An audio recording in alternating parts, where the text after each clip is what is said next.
الحمد لله رب العالمين، والصلاة والسلام على سيد الأنبياء والمرسلين وعلى آله وصحبه أجمعين.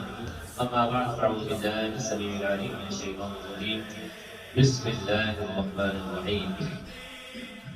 إنما التوبة على الله للذين يعملون السوء بجهالة ثم يتوبون من قريب فأولئك يتوب الله عليهم وكان الله عليما حكيما.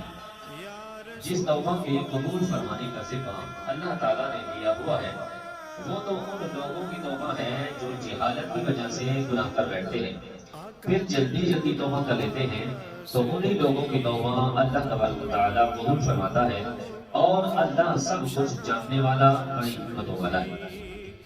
وَلَيْسَتِ التَّوْبَةُ لِلَّذِينَ يَعْمَلُونَ السَّيِّئَاتِ حَتَّى إِذَا حَضَرَ أَحَدَهُمُ الْمَوْتُ قَالَ إِنِّي تُبْتُ الْآنَ وَلِلَّذِينَ يَمُوتُونَ وَهُمْ كُفَّارٌ أُولَئِكَ أَعْتَدْنَا لَهُمْ عَذَابًا أَلِيمًا۔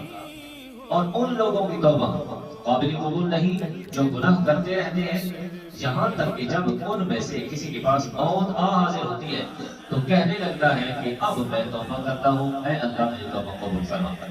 اور رب فرماتا ہے میں ان لوگوں کی توبہ قبول کرتا ہوں جو حالت کفر میں مرتے ہیں، کیوں؟ انہی کے لیے اللہ تبارک و تعالیٰ نے جہنم کے دردناک عذاب کو تیار فرما رکھا ہے۔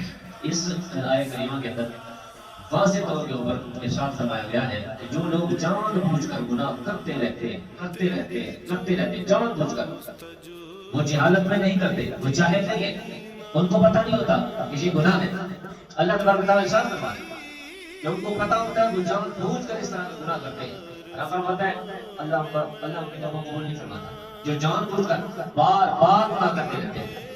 ایک وہ بندہ اور ایک وہ جو حالت کفر میں مر گیا، حالت کفر میں مر گیا، اور اس میں شرط کیا رکھی گئی کہ جو بندہ جان بوجھ کر گناہ کرتا ہے وہ کب گناہ سے توبہ کرتا ہے؟ وہ